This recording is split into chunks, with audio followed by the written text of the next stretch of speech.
Bom dia, doutor. Bom dia, bom dia. Um prazer novamente estar aqui. Passou rápido, né? Nossa, Ainda ficamos tomou um chá de sumiço. umas semanas longe. É isso aí. Doutor, tô vendo uma amarada aqui, né, agora. Olha, hoje a amarada tá em maioria aqui. Homem tem menos varizes que mulher. Tem, a proporção é de 3 para 1, né? A proporção. Então, a mulher, 3 mulheres para cada homem. Então, principalmente por conta dos fatores genéticos e hormonais, né, na mulher. A doença, a varizes, como a gente já conversou, é uma doença multifatorial. Quer dizer o quê? Tem vários fatores que fazem com que ela apareça. Dentre eles, o principal fator é a herança genética. Então, o paciente que tem herança genética tem uma propensão muito maior de ter varizes. Então, quem tem mãe, pai, alguém na família, avós, tem muito mais chance de desenvolver varizes do que quem não tem. Pacientes que principalmente mulher, né, que a gente conversou, 3 para 1, por conta do fator hormonal, paciente que está acima do peso, que usa anticoncepcional, as mulheres, dependendo da forma de trabalho, muito tempo em pé ou muito tempo sentado com a perna para baixo, pacientes que estão acima do peso, todos esses são fatores de risco de desenvolver varizes. E as complicações, doutor? Daí a mulher também tem mais probabilidade? Tem, principalmente por conta do fator hormonal, né? Principalmente durante a gravidez, um período que é muito importante prestar atenção, principalmente para pacientes que têm varizes calibrosas, né? E que é um período de alto risco, é o período que a gente chama de período puerperal, que é a paciente logo após a gestação, após o nascimento do nenê. Esse período puerperal aí varia entre 15 a 30 dias após o nascimento do nenê, e é um período em que a mulher fica trombofílica, ela fica tem mais tendência a ter trombose. Por que isso? Quando ocorre a dequitação da placenta, quando a placenta descola do útero, o organismo lança no sistema circulatório uma série de substâncias pró-coagulantes. Essas substâncias pró-coagulantes não vão diretamente para o útero só para parar o sangramento de onde estava a placenta. Isso fica no organismo como um todo. Então, nesse período, a mulher tem muito mais tendência a ter trombose do que o normal por conta dessa alteração toda hormonal nesse período. Então, é um período de extremo cuidado, principalmente para quem tem varizes. Então, quem tem varizes, procurar um cirurgião vascular, conversar com o próprio ginecologista para tomar medidas preventivas nesse período. Então, uma das medidas preventivas principais é o quê? É a deambulação precoce, é o paciente caminhar precocemente. Logo após o parto, estimular a movimentação do pé, né? Fazer aquele exercício que a gente já falou quantas vezes aqui, como se fosse acelerar e desacelerar um carro. Sair da cama, caminhar logo que possível. Além disso, usar a meia elástica antitrombo. Existem meias específicas que são até estéreis, que podem ser usadas durante o parto, que o médico ginecologista veste durante o parto e ela continua usando no quarto, quando estiver em recuperação. Isso previne bastante. E dependendo do grau de risco, usar medicamentos anticoagulantes, que é aquela injeçãozinha na barriga, que é a enoxaparina, para afinar um pouquinho o sangue e prevenir ainda mais o risco de aparecimento dessa trombose. Então, é um período que a mulher tem que ficar bem atenta realmente por conta disso. Doutor, e me parece alguma coisa assim, me corrija se eu estiver errado, porque, né, errada porque o senhor está mais em contato com o paciente. Mas parece, eu nunca vi uma mulher ou uma grávida, e já vi grávidas super inchadas, com uma meia, durante né, o parto ou depois do isso parto. É um problema. Até eu estou olhando aqui no Instagram, o Dr. André Machado está nos acompanhando aí ao vivo, né, André? Que é ginecologista, junto com a esposa dele, com a Anne, e a gente trabalha muito em conjunto justamente nessa orientação. A mulher, durante a gestação, ela sofre uma série de mudanças, tanto fisiológicas quanto hormonais, que propiciam a estase venosa. O que é a estase venosa? Propiciam a dificuldade do retorno de sangue da perna em direção ao coração. Então, dentre eles, o próprio alteração hormonal, ocorre uma mudança da dinâmica de fluxo pélvico, uma mudança da dinâmica do fluxo da região pélvica da mulher, para priorizar o útero, E só isso já é um fator de estase venosa, de dificuldade da subida do sangue da perna em direção ao coração. Além disso, com o avanço da gravidez, o próprio volume uterino vai aumentando e vai comprimir esses vasos que estão na região pélvica, inclusive comprimindo a cava, que é a principal veia de retorno das duas pernas em direção ao coração. E isso também provoca uma estase venosa, uma dificuldade muito grande desse sangue subir da perna em direção ao coração. Então aí vem a importância do paciente usar meia elástica, e também o que eu bato muito é cuidar com o ganho de peso durante a gestação. O paciente que ganha muito peso durante a gestação, além do fator hormonal, além do fator uterino, teria ainda o fator da obesidade, dificultando ainda mais esse retorno de sangue da perna em direção ao coração. Então, manter o peso, o menor ganho de peso possível durante a gestação também previne complicações. O inchaço é muito comum até pela alteração da permeabilidade capilar. A paciente gestante ela vai sofrer uma série de alterações também para conseguir preparar a pelve para um parto normal, né? Então, a gente chama isso de embebição gravídica. Então, tudo vai ficar mais permeável para que isso fique mais fácil da dilatação da pelve, para conseguir ter o parto, e também a permeabilidade vascular aumenta. Então, o extravasamento de líquido também aumenta muito no final da gestação, piorando o inchaço. E nesse sentido, a meia é muito importante, tanto para prevenir sintomas, quanto prevenir complicações. Mesmo quem não tem varizes nenhuma, quem nem varicoses tem, é muito importante usar a meia para prevenir os sintomas de dor e cansaço e melhorar também esse edema na perna. E essas complicações podem surgir no caso de uma gravidez, mesmo em quem não tenha problema nenhum. Mesmo em quem não tenha problema nenhum, pode acontecer, né? Porque a dificuldade do retorno de sangue da perna em direção ao coração vai ser o mesmo. Pior ainda em quem tem varizes, mas também aumenta em pacientes que pode não ter doença nenhuma. Por isso é importante esse acompanhamento vascular junto com o ginecologista para ter tudo isso sob controle, né? E esse acompanhamento é indicado pelo ginecologista ou a grávida já tem que ter mais ou menos uma ideia? Normalmente, os ginecologistas já encaminham e fazem esse acompanhamento, principalmente quando tem algum fator de risco mais grave. Quando o paciente não tem varizes maiores, ele mesmo, às vezes, já tem as orientações, já consegue fazer esse manejo adequadamente, principalmente para os ginecologistas que trabalham em parceria com a gente, igual o Dr. Rogério, que está na clínica que você conhece, o Dr. André, o Dr. Ana. Então, assim, o que a gente tem mais parceria, a gente tem já essa orientação até para não precisar acabar indo em 2 médicos, a mulher grávida, a vida fica... Então, mas se o paciente tem geralmente já algum fator de risco maior, eles encaminham para a gente fazer o acompanhamento junto. Não impede que o paciente também manifeste esse desejo e marque diretamente para fazer um acompanhamento. Mas geralmente o ginecologista também é bem preparado para manejar esses casos quando não tem nenhum fator de risco mais importante, alguma complicação maior. Muito bem, são 9h04, nós estamos com o Dr. Antônio Caluzata, ele que é angiologista e cirurgião vascular, e o nosso assunto realmente tem a ver com a área dele, estamos falando de varizes. Doutor, então mulher, fator de risco... E seguimos por aí, o que mais? O principal que a gente pode conversar também é o anticoncepcional, né? Isso é uma dúvida muito importante que as pacientes me perguntam, doutor, e o anticoncepcional? Eu até uma vez cheguei a convidar e a gente podia marcar um dia de vir um colega ginecologista junto para a gente discutir sobre o anticoncepcional. Tem a gente não pode falar o anticoncepcional como uma coisa única. Hoje existem centenas de tipos de anticoncepcional para serem utilizados, anticoncepcional oral. Então, com dosagens de hormônios diferentes, né, que seria o estrógeno e a progesterona, com anticoncepcionais que têm a progesterona isoladamente, que tem estrógeno misturado com progesterona. Doses de estrógeno pode variar muito de um anticoncepcional para outro. A indicação de qual anticoncepcional tomar eu deixo sempre para o ginecologista, ele que vai ter um conhecimento maior, mas a gente sempre procura usar o anticoncepcional com a menor taxa de estrógeno possível, que é o hormônio que mais acarreta alterações na parte circulatória, né?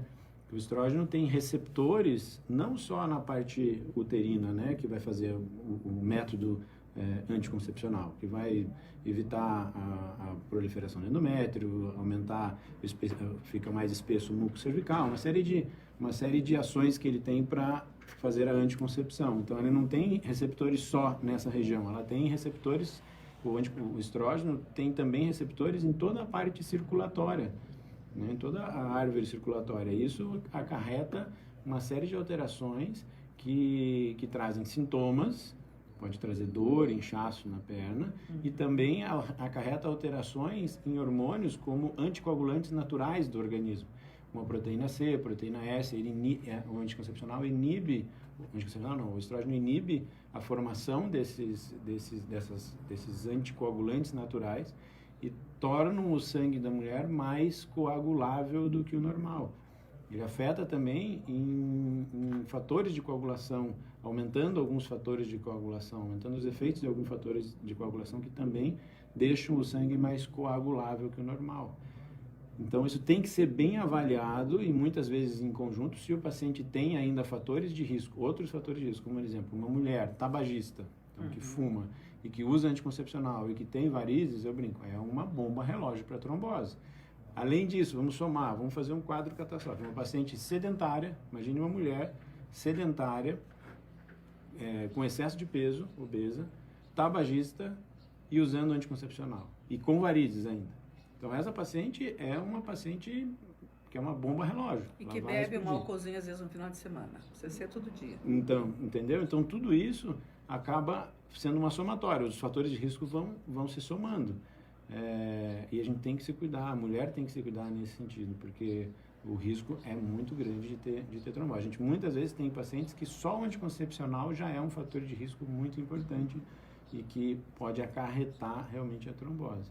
E a paciente que já teve trombose, ele fica totalmente contraindicado de usar anticoncepcional oral de todos os tipos por conta do maior risco de trombose que tem. Sério, hein? É sério, isso tem que ser cuidado e acompanhado muito de perto com o cirurgião vascular e com um ginecologista adequado.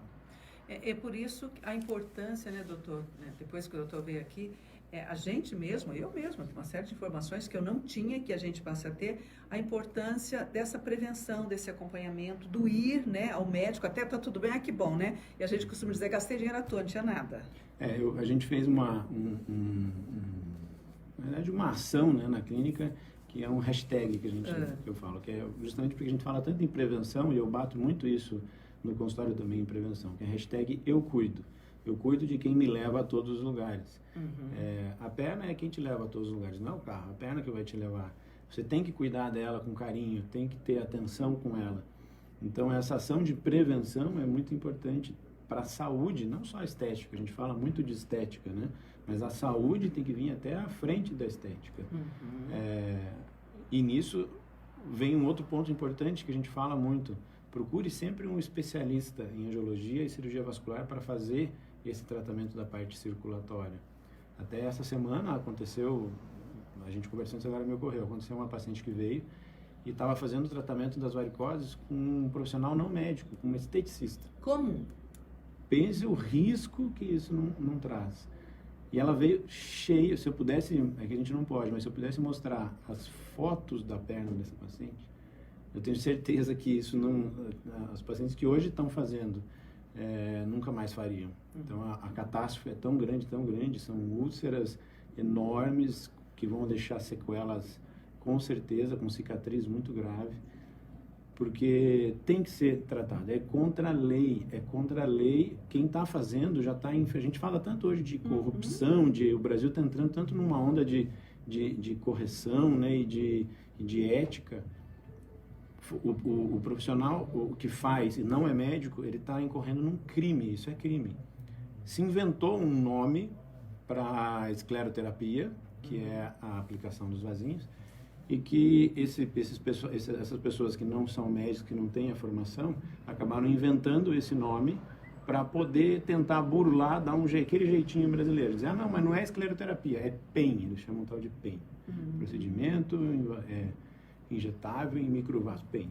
Não existe PEN. PEN não existe, foi um nome que inventaram para tentar burlar a lei, mas qualquer procedimento injetável nesse sentido é proibido, é contra a lei, é ato médico que deve ser feito apenas por um médico e, de maneira ideal, um angiologista e cirurgião vascular. Doutor, por conta da beleza, a brasileira fica desatenta à saúde no sentido global mesmo. Eu estou com um vaso aqui, mas o angiologista vai custar X. Eu vou lá nessa, que custa mais barato, o grande, né, fator atraente é que é barato. Então eu vou nesse que é mais barato, porque ela falou que não tem nada, isso aqui é superficial, vou lá e faço e estou bem. E isso é por conta do nosso conceito de que beleza está na frente de saúde? Pois é. É uma questão tão complexa, né? E você acaba vendo, assim, tem tanto aí doutores bumbuns, né? Que então, aí não deixa de ser. Então, bons profissionais e mal profissionais tem em toda a área. Como tem radialista que é bom profissional e mal profissional, como tem dentista, como tem... Então, em todas as áreas tem bons e maus profissionais. A parte de estética, esteticista, é uma área importante dentro do seu limite de atuação, né? E isso tem o seu espaço, tem lugares para fazer. E eu tenho certeza que bons profissionais na área de estética, esteticistas, não fazem esse procedimento, porque sabem do risco, conhecem o risco, vão pelo menos estudar, ver o que acontece, sabem que as varicoses, na grande maioria das vezes, 90% das vezes, não são isoladas, não são só aqueles vasinhos que estão superficiais. Elas têm vasos nutridores por baixo, que ela não vai conseguir tratar. E se tentar tratar, vai acabar acontecendo o que aconteceu com essa paciente que chegou no consultório, com complicações terríveis com isso. Então, e preço? Tudo tem o mais barato e o mais caro. Isso sempre eu comento de uma imagem muito interessante que eu vi na internet, uma tatuagem. 4 ou 5 tatuagens em série, uma tatuagem que parece um desenho de criança e um valor embaixo. E outra uma tatuagem de um leão lindo, maravilhoso, com um valor maior. Tudo tem seu valor maior e menor custo. O que tem que ser avaliado é o quê? A formação do profissional. Se o profissional realmente é bem formado ou não, se ele tem título de especialista na área, isso ele pode ter um número, que é o RQE, que é o cadastro do título de especialista no CRM, conversar com as pessoas. Normalmente esse paciente, esse médico, esse profissional já tem um histórico na cidade, que ele pode conversar e ir atrás e procurar na internet, avaliar para saber como que foi o desempenho desse profissional. E tudo isso tem que tomar muito cuidado, né? Porque tem aquilo que a gente conversa, tem profissionais bons e ruins em todas as áreas. Em todas as áreas a gente tem que tomar cuidado com quem fazer, conversar e faz uma consulta, sente como é que é o profissional, se você vai ter uma empatia com esse profissional ou não, vê como que ele propõe o tratamento para você, se é um tratamento correto. Procura, hoje tem o Google, eu estimulo isso. Vai no Google, procure, o fulano de tal me propôs um tratamento X. Existe esse tratamento, é um tratamento que tem risco, que não tem. Volte, questione, pergunte. Essa relação médico-paciente é uma coisa que eu prego muito. As minhas consultas eu marco a cada hora. Eu fico 1 hora com o paciente conversando, explicando o procedimento, mostrando fotos para esse procedimento, para o paciente, como que é o procedimento antes, como que é o procedimento depois, o comprometimento do profissional que vai fazer, do médico que vai fazer esse tratamento. Tem que ter, eu acho que assim, a paciente te entrega o que existe de mais precioso para ela, que é a saúde. O mínimo que isso é um pensamento meu, as minhas pacientes me entregam o que existe, o bem mais valioso que elas têm, que é a saúde delas. O mínimo que eu posso dar em troca é o meu comprometimento, o meu número de celular. Todas as minhas pacientes têm o meu número de celular pessoal. Ter esse acesso livre ao médico, esse acompanhamento, esse comprometimento, você vai estar junto com a paciente em todas as etapas do tratamento. Quando você vai no médico e sente que ele não tem esse interesse, ou restringe até o contato pessoal, ou não tem que começar a analisar isso, porque esse comprometimento, acho que é uma das coisas mais importantes que a gente tem. Nem tanto o procedimento, porque todo procedimento não é isento de risco. Nenhum procedimento, não existe. Você tomar um remédio para dor de cabeça na medicina, você pode ter, por exemplo, um paracetamol, você pode ter ele é hepatotóxico, pode ter uma hepatite e você tem uma consequência grave. Então, quando você vai no médico e o médico te dá um medicamento, isso tem seu risco. Fazer um procedimento, todos têm risco de ter algum tipo de complicação. O mais importante é você ter certeza de que o médico vai te acompanhar e vai estar do seu lado, independente do que acontecer, independente do resultado, ele vai estar junto com você e comprometido a te entregar o melhor resultado possível. Acho que isso é o mais importante. Muito bem, são 9h16, tem uma pergunta aqui, né, Marcinho? Vamos ouvi-la. Oi? Oi, oi. Bom dia, minha irmã tem muito dor nos ossos, ela não está nem dando dor nos ossos, o que será que é? Dor nos ossos tem a ver com varizes, doutor? Então, tem que, na verdade, assim, não tem como saber se são os ossos que estão doendo ou não, né? Teria que fazer uma investigação melhor, como a gente já conversou numa anamnese aqui, né? Ver como que é essa dor, fazer o que a gente chama de decálogo da dor, né? Que são as 10 perguntas que a gente vai investigar a dor do paciente. O médico nada mais é que um detetive, e que eu vou perguntar para ela, onde que é essa dor? Essa dor fica só parada aí ou ela vai para algum lugar? Desde quando está essa dor? Desde que começou, essa dor veio piorando ou veio melhorando? Essa dor é relacionada a alguma outra coisa que você faça? Quando você fica muito tempo em pé, ou quando você fica muito tempo sentado, ou quando você faz atividade física, né? O que você faz que melhora essa dor? O que você faz que piora essa dor? Então, tem uma série de perguntas que a gente vai identificar se realmente essa dor são nos ossos, né? Dependendo da idade, tem que avaliar também isso. Qual que é a idade da paciente? Se ela tem osteoporose ou não, se pode ser oriundo da osteoporose, ou uma artrose, dependendo da idade. Então, assim, tem uma infinidade de coisas que a gente tem que avaliar, que é impossível passar qualquer informação para ela só com essa pergunta que ela fez. E sendo mulher ainda, a gente sabe, né, que tem todos esses inconvenientes que o doutor falou, os problemas hormonais, e daí seguimos, né, doutor? Na menopausa complica mais? A menopausa, principalmente por causa da idade, né, também, e a questão hormonal influencia. Então, a tendência da varizes é sempre piorar com a idade. Tem que tomar muito cuidado com reposição hormonal, também que não deixa de ser hormônio e também traz riscos os riscos inerentes a essa reposição hormonal.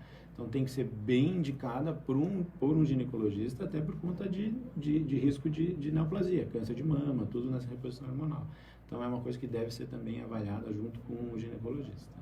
Bom, 9h18, nós estamos com o angiologista e cirurgião vascular, Dr. Antônio Caluzata.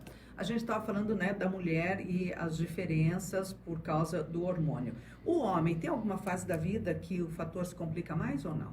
Então, o homem, principalmente, o que interfere são o ambiente, né, vamos dizer assim. Então, o quê? O ganho de peso, o excesso de peso, a forma de trabalho, muito tempo em pé ou muito tempo sentado com a perna para baixo, ou fazendo muito esforço físico, fazendo muito valsalva, aquela pressão com o abdômen. Então, no homem, o que mais vai interferir são fatores extrínsecos do que realmente intrínsecos, além da herança genética. E que também é exposto a todos os riscos que uma varize tem, com complicações e de quadros avançados de varize, úlcera varicosa, trombose e tudo. Então, os riscos são menores do que na mulher, mas sim, tem, principalmente oriundos ao ambiente externo. São fatores externos que vão interferir nessas complicações, nessa evolução da varize do homem, fora a idade também, que é um fator de risco importante. Então, tanto o homem quanto a mulher, e o homem, sabe o que a gente vê? É interessante como o homem tem, primeiro, os pelos na perna, que acabam escondendo um pouco os vasos. E geralmente o homem não tem um interesse estético tão grande quanto a mulher. Então, infelizmente, os homens, quando chegam em estágios de varizes muito mais avançados do que as mulheres. Então, já chegam ou com dermatite endurada, que é aquela inflamação na perna, ou com úlcera, ou então varizes já bem grandes, bem volumosas, porque aí acontece várias vezes, o paciente chega lá na consulta, mas doutor, nunca doeu, sempre trabalhei, nunca estava aquela varize gigantesca na perna, nunca doeu e agora começou a doer, mas doeu por quê? Aí porque já fez uma trombose nessa veia, está endurecida.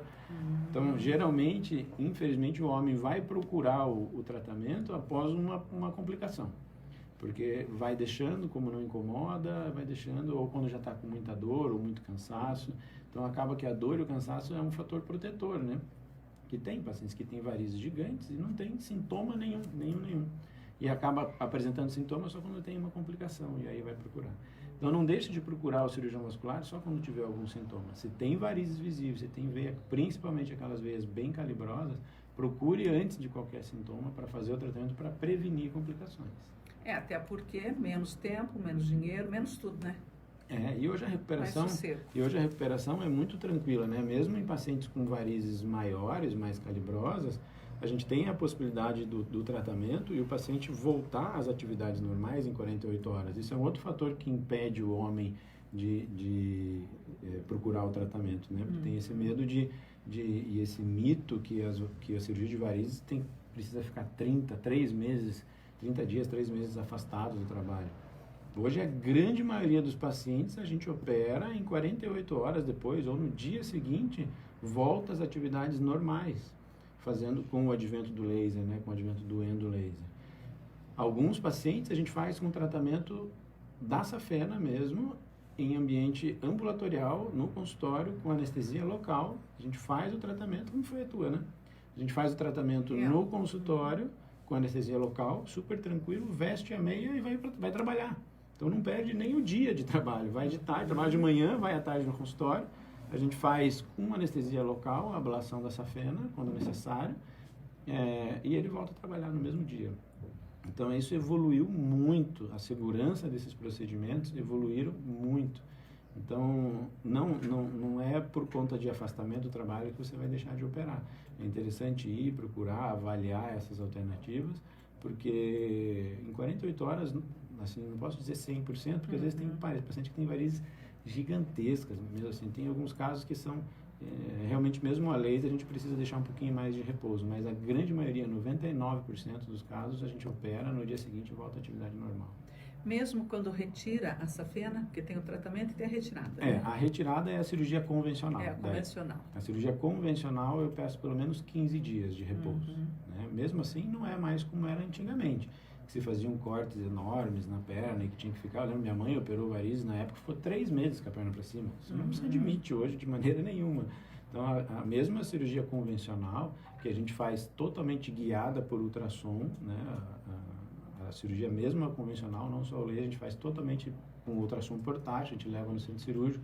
Então, a gente faz totalmente guiado por ultrassom, mesmo a convencional, o paciente com 15 dias pode voltar à sua atividade normal. Apesar de que a cirurgia convencional hoje eu faço uma pequena minoria, 99% das cirurgias são com o endolaser, porque é como se fosse a evolução, eu costumo comparar assim, a cirurgia da vesícula antes cortada, né, que é aquela, e por videolaparoscopia. A medicina evolui e a gente tem que evoluir junto com isso, né? Eu fiz agora a minha cirurgia de hérnia inguinal, uma cirurgia aberta, convencional, eu teria que ficar 3 meses afastado da atividade física. Eu fiz a cirurgia por vídeo, eu fiquei 15 dias afastado da atividade física. Então é uma evolução, a medicina vai evoluindo. A cirurgia de vesícula, a mesma coisa. Hoje em dia, você fazer uma cirurgia aberta de vesícula, a agressão é quase que... E a cirurgia laser vai acontecer isso. Vai ficar quase que inadmissível você fazer uma cirurgia convencional. Infelizmente, o que acontece com a cirurgia laser? No Brasil existe um rol de procedimentos da ANS, que é a Agência Nacional de Saúde. Esse rol de procedimentos é uma lista de procedimentos que o governo obriga os planos de saúde a cobrir. Quando o procedimento não está dentro desse rol de procedimentos, o governo não obriga os planos de saúde a cobrir e automaticamente os planos não cobrem, por não estar dentro desse rol de procedimentos. Então, o tratamento da safena a laser, infelizmente, ele não é ainda coberto pelos planos de saúde. A gente vê, às vezes, no jornal, que tem, né, no Jornal Nacional, sai, às vezes, as matérias, o governo adicionou tal procedimento ao rol de procedimentos. Vai acontecer que o laser vai entrar no rol de procedimentos. O que está demorando provavelmente seja o lobby da própria indústria, do próprio convênio, porque é um procedimento caro. O aparelho é caro, a fibra ótica é cara, então o material que a gente precisa usar é um material de custo maior, em que os planos não querem cobrir, porque isso leva a custo para o plano de saúde. Mas o que a gente faz e consegue fazer é sempre uma maneira de aproveitar o plano para daí fazer apenas o laser separadamente, né? Para conseguir fazer, como os planos não cobrem, faz apenas a utilização, que é só o material que o paciente geralmente paga para fazer o laser. Mas vale muito a pena, eu sempre falo aos pacientes, procurem no Google. Hoje tem no YouTube vídeos não meus, mas de várias, põe lá, safena, tratamento da safena a laser, tratamento da safena convencional, procura no YouTube, tem vídeos das duas cirurgias. Olhando esses vídeos, só de olhar essa cirurgia, você vai ver o quanto é diferente uma cirurgia da outra. O quanto é menos invasiva, o quanto é menos arriscado, tem menos sangramento, menos dor, menos inchaço no pós-operatório, uma cirurgia muito mais controlada, totalmente guiada por ultrassom. É um outro nível. O laser, o endolaser, elevou o patamar do tratamento de varizes assim, elevou para um outro patamar, digamos assim, o tratamento de varizes. Tanto no pós-operatório, com o retorno à atividade, quanto com segurança, com menos dor, então é outro tratamento. Mais uma pergunta, doutora Letícia, ela está grávida de 12 semanas e ela pergunta se ela pode direto marcar uma avaliação com o doutor, ela está sentindo dores nas pernas ou ela tem que passar pelo ginecologista e ele vê o que precisa? Não, se a vontade dela, ela pode marcar diretamente, não tem problema, não precisa obrigatoriamente ser encaminhada pelo ginecologista, não. Mas se ela está sentindo dor, é importante ela procurar. 12 semanas, né? Comecinho, daí vai ser realmente um acompanhamento. Né? O que eu sempre falo assim, né? Já conversando com essa por essa pergunta, o que é o melhor tratamento para dor na perna? Como que é, então? Assim, já para ajudar, acho que isso ajuda um grande número de pessoas. Não só ela, mas todas as mesmas. Como é que é a dor da perna oriunda de doença venosa? Ou, como eu sempre converso no paciente, 20% da população tem dor na perna, dessa maneira que eu vou descrever, mas não tem doença venosa nenhuma. Então, é aquela dor que é em peso, cansaço, queimação, principalmente no final do dia, mais no final do dia. Geralmente, acorda pela manhã melhor. Alguns pacientes relatam que parece que a noite não foi o suficiente para descansar a perna, já acorda com a perna doendo e cansada, mas a característica da dor é essa, não tem um local específico, você não consegue palpar a dor, ou assim, aqui, não. Geralmente é uma dor sem localização, mais do joelho para baixo, ela não tem relação com o movimento, então o paciente mexe, por exemplo, chega lá no consultório e fala, doutor, dói quando eu mexo o pé. Bom, aonde? Na articulação. Aí você já começa a pensar numa outra coisa, mas a dor oriunda da parte venosa é uma dor que o paciente não consegue descrever, não tem uma coisa que ele faça que provoque a dor, o movimento não piora a dor, a palpação, ela não consegue palpar ou localizar essa dor, é uma dor em peso, queimação, mais do joelho para baixo. Então isso é uma dor muito característica de alteração venosa, ou mesmo dentro desses 20%, que não tem doença venosa nenhuma e que tem sintomas. Nesse tipo de paciente, o que é o melhor remédio para esse sintoma? E eu bato bastante, a gente já falou bastante aqui e no consultório, atividade física. Atividade física pensando sempre em atividade aeróbica, caminhada, corrida e fortalecimento muscular da panturrilha. Musculação para fortalecer o músculo da panturrilha e coxa. A panturrilha, ela funciona como um coração na perna, que bombeia o sangue da perna em direção ao coração. Se você tem esse músculo preparado e bem treinado, você está estimulando a circulação e vai melhorar os sintomas. Então, o melhor tratamento para dor da insuficiência venosa é a atividade física. Muitos pacientes que chegam a usar medicamento e a meia, a gente fala, você entrando numa rotina adequada de atividade física, você nem vai precisar usar a meia e o medicamento. Numa gestação, dependendo da gestação, o paciente não pode fazer uma atividade física maior, mas com 12 semanas, uma atividade física mais tranquila, consegue, e só isso já vai ajudar na parte circulatória, melhora o edema, assim, tem uma série de benefícios. Nessas pacientes como essa paciente que perguntou, a Letícia, com 12 semanas, o ideal é usar uma meia elástica, também indicada por um cirurgião vascular, porque tem vários tipos de meia, vários tipos de compressão, 3/4, 7/8, tipo calça, a tipo calça específico para gestante, então de caso para caso a gente vai avaliar se ela tem uma insuficiência de safena ou se não, ou se ela está dentro desses 20% que tem a dor, mas não tem doença venosa nenhuma, que tipo de meia é melhor para ela, qual a compressão, leve, média ou alta compressão, então a gente tem que ser avaliada para a gente ver qual a meia adequada para ela. E isso geralmente a meia e essa atividade física vai melhorar. Medicamento para gestante eu uso mais em último caso só. Muito bem, da Angelita, o esposo dela fez cirurgia de varizes há 4 anos e ele está sentindo muita dor nas pernas. Ela pergunta se isso é normal, doutor. Faz 4 anos que ele fez. Você está com muita dor na perna, não é normal, é um sinal de alerta, tem que vir. Varizes não tem cura, gente, isso que é uma coisa que eu falo bastante também. Varizes tem controle. Uma vez que você tem tendência genética a ter varizes, você tem sempre que fazer o que eu chamo de TCV, que é tratamento contínuo de varizes. É diferente de uma outra patologia que você vai, tratou e curou. Não, você sempre vai ter aquela tendência. Ainda mais se fazem 4 anos já, se ele tem que ver a forma que ele trabalha, se ele está acima do peso ou não. 4 anos é um tempo bem grande que pode ter outros vasos desenvolvidos, né, que as varizes não voltam. Uma vez que se tirou as varizes, aquelas que tirou, elas não voltam. Mas novos vasos que antes não estavam doentes, por conta da tendência genética, vão começar a crescer, a se dilatar e se tornar varicosas. Então, ela precisa fazer, os pacientes, ele precisa fazer um acompanhamento para avaliar qual foi o tipo de cirurgia que ele fez. Será que retirou essa fenda? Na época, estava doente essa fenda ou não? Tudo isso, em 4 anos, pode mudar muito pelo caráter evolutivo e progressivo da varizes. Muito bem. Gente, o doutor Antônio Carlos Zatter é angiologista e cirurgião vascular. Daí já estão perguntando de bariátrica, já estão perguntando de vesícula. Não é a praia dele.